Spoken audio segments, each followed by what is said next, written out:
જી નમસ્કાર, હું ટીઆર જાદવ. અમારી ચેનલમાં ફરીથી એક નવા વિડીયોમાં તમારું સ્વાગત છે. મિત્રો, તમે બધા મસ્ત છો, મજામાં હશો. હવે ટૂંક સમયમાં રેલવે ગ્રુપ ડીમાં ભરતીનું નોટિફિકેશન જાહેર થશે. ઓનલાઈન ફોર્મ ભરવાનું ચાલુ થશે 21 જાન્યુઆરી 2026ના રોજ. તો મિત્રો, આપણે હમણાંથી જ વિડીયો ચાલુ કરી દીધા છે સિલેબસ પ્રમાણે વિડીયો સિરીઝ. તો જોડાઈ જજો, જેથી કરીને આવનારી એક્ઝામમાં તમને ઘણો ફાયદો થશે. મિત્રો, રેલવે ગ્રુપ ડી ભરતી 2026 માટે આવનારી પરીક્ષામાં ઉપયોગી MCQ જનરલ અવેરનેસ એટલે કે સામાન્ય જ્ઞાન ભાગ 1 મોસ્ટ IMP પ્રશ્ન MCQ, જે આવનારી એક્ઝામમાં તમને ઘણો ફાયદો થશે. મિત્રો, આપણે જે વિડીયો સિરીઝ ચાલુ કરેલી છે જનરલ અવેરનેસ, MCQ અને જનરલ સાયન્સ, બરાબર, એના પછી આપણે જે સિલેબસ પ્રમાણે જે રીઝનિંગ કે અલગ અલગ જે પ્રમાણે સિલેબસ છે એ પ્રમાણે ટોપિક વાઇઝ વિડીયો બનાવીશું. તો મિત્રો, પ્રથમ નંબરનો પ્રશ્ન છે, ગ્રીકો ભારતમાં આવે ત્યારે ભારત પર કોણે ચડાઈ કરી? અકબરે, સિકંદરે, મિલિન્ડર, કનિષ્કે? તો ગ્રીકો ભારતમાં આવે ત્યારે ભારત પર કોણે ચડાઈ કરી? સિકંદરે. હૈદરાબાદ કયા રંગની મીનાકારી માટે જગતભરમાં જાણીતું છે? તો જનરલ અવેરનેસ એટલે કે જનરલ નોલેજ કહીએ કે જનરલ અવેરનેસ. તો આ ટાઈપના પ્રશ્નો તમારે પરીક્ષામાં આવશે.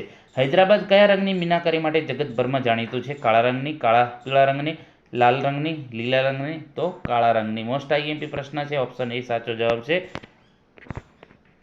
થંજાવુર ખાતે કયા વંશની રાજધાની હતી? ગુપ્ત વંશ, સોલંકી વંશ, ચોલ વંશ? તમામ. તો તેનો સાચો જવાબ છે ચોલ વંશ. ખજુરાહોમાં કયા રાજવીઓ દ્વારા ભવ્ય મંદિરોનું નિર્માણ થયું હતું? ચાલુક્ય વંશના રાજવીઓ, ચંદેલ રાજવીઓ, પલ્લવ રાજવીઓ? એક પણ નહીં, તો ચંદેલ રાજવીઓ. તો મિત્રો, આ ટાઈપના પ્રશ્નો તમારે પરીક્ષામાં આવશે. ભારત સરકારે રાષ્ટ્રીય સ્મારકોની જાળવણીનું કામ કોને સોંપ્યું? પર્યાવરણ ખાતાને, પર્યટન ખાતાને, પુરાતત્વ ખાતાને, પ્રવાસન ખાતાને? તો પુરાતત્વ ખાતાને સોંપ્યું. ઓપ્શન સી સાચો જવાબ છે. મિત્રો, આપણો વિડીયો વધારેમાં વધારે 15 કે 20 મિનિટનો હશે. એમાંથી તમને ઘણા એવા પ્રશ્નો કવર થઈ જશે. આપણે તમારો ખોટો સમય નહીં બગાડીએ, બરાબર. જે રીતે GSRTC હેલ્પરમાં આપણે 10 મિનિટ, 15 મિનિટ, એમાં 20 પ્રશ્નો કે 50 પ્રશ્નો એ પ્રમાણે આપણે સોલ્યુશન કરાવતા, અને થોડે કરતાં આપણે ઘણા વિડીયો બનાવી લીધા. 200+ વિડીયો GSRTC હેલ્પરમાં બનાવ્યા, અને એમાંથી જ પરીક્ષામાં પૂછાયેલું. એટલે ઘણા છોકરાઓ GSRTC હેલ્પરમાં જે TR એજ્યુકેશનના કારણે લાગ્યા. અંદાજે 50%, એટલે કે આપણો અંદાજ 750+ વિદ્યાર્થીઓ આ વિડીયો જોઈને સરકારી નોકરી મેળવી. તો મિત્રો, તમે પણ આમાં જોડાઈ જજો, જેથી કરીને આવનારી એક્ઝામમાં આપણે થોડું કરતાં ટીપે સરોવર ભરાઈ જશે. એ રીતે આપણે થોડા વિડીયો કરતાં તમારો સિલેબસ કમ્પ્લીટ થઈ જશે. પૃથ્વીની સૌથી નજીકનો ગ્રહ કયો? શુક્ર, ગુરુ, બુધ, મંગળ? તો તેનો સાચો જવાબ છે શુક્ર. આમાંથી કયું railway station world heritage site છે? તો Howrah station, Kanpur station, Kharagpur railway station, Chhatrapati Shivaji terminus? તો તેનો સાચો જવાબ છે ઓપ્શન ડી. એના પછી વાત કરીશું, નીચેનામાંથી કયું હડપ્પાનું બંદર છે? લોથલ, મહાસ્થાનગઢ? A અને B બંને, કે એક પણ નહીં? તો તેનો સાચો જવાબ છે લોથલ, બરાબર. તો આ જે હડપ્પાનું બંદર છે. 2011ની વસ્તી ગણતરી મુજબ નીચેનામાંથી કયા રાજ્યમાં વસ્તીમાં અનુસૂચિત જનજાતિ STનું પ્રમાણ સૌથી વધુ છે? મહારાષ્ટ્ર, આસામ, ત્રિપુરા કે મધ્યપ્રદેશ? તો તેનો સાચો જવાબ છે મધ્યપ્રદેશ. તો મિત્રો, આ ટાઈપના પરીક્ષામાં તમારે પ્રશ્નો આવશે. નીચેનામાંથી કઈ વસ્તુ સૂર્યની આસપાસ ફરે છે? નીચેનામાંથી કઈ વસ્તુ સૂર્યની આસપાસ ફરે છે? ગેલેક્સી, ઉપગ્રહ, ગ્રહો, તારા? તો મિત્રો, તેનો સાચો જવાબ છે ગ્રહો જે છે સૂર્યની આસપાસ ફરતા હોય છે. હિમાલય પર્વત કયા પ્રકારના પર્વતનું ઉદાહરણ છે? બ્લોક પર્વત, ફોલ્ડ પર્વત? A અને B બંને, કે એક પણ નહીં? તો તેનો સાચો જવાબ છે ફોલ્ડ પર્વત. 12મી પંચવર્ષીય યોજનાનો કાર્યકાળ કેટલો હતો?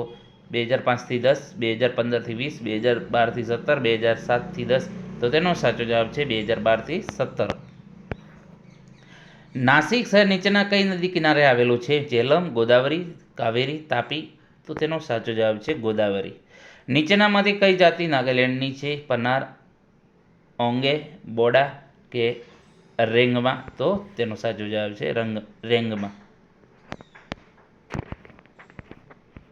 માનવ વિકાસ અહેવાલ સૌપ્રથમ ક્યારે પ્રકાશિત થયો? 2000 ઈસવીસન 2000માં, 1980માં, 1990માં, 1981? તો તેનો સાચો જવાબ છે 1990માં. કેરળમાં પાકની લણણી પર કયો તહેવાર ઉજવવામાં આવે છે? ઓણમ, પોંગલ, લોહરી, વૈશાખી? તો તેનો સાચો જવાબ છે ઓણમ.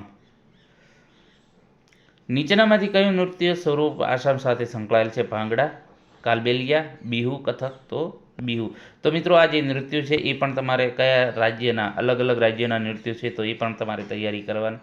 પછી અલગ અલગ રાજ્યમાં પાકની લણણી હોય કે બી અમુક જે છે તહેવાર હોય છે તો એ તમારે યાદ રાખવા પડશે. એના પણ વિડીયો આપણે બનાવીશું કે કયા રાજ્યમાં કયો જે છે તહેવાર ઉજવવામાં આવે છે, પછી કયા રાજ્યમાં કયું નૃત્ય છે તો એનો પણ વિડીયો આપણે બનાવીશું. યુનાઇટેડ નેશનની સ્થાપના કઈ સાલમાં થઈ હતી? 1950, 1947, 1945, 1935? તો તેનો સાચો જવાબ છે 1945. 2011ની વસ્તી ગણતરી મુજબ કેરળ પછી કયા રાજ્યમાં સાક્ષરતા દર સૌથી વધુ છે? રાજસ્થાન, મિઝોરમ, ઉત્તર પ્રદેશ, આસામ? તો મિઝોરમમાં. ગોબી રણ નીચેનામાંથી કયા ખંડમાં આવેલો છે? Europe, Asia, Africa? એક પણ નહીં, તો એશિયામાં આવેલો છે. તો મિત્રો આજે છે મોસ્ટ આઈએમપી 20 પ્રશ્નો છે.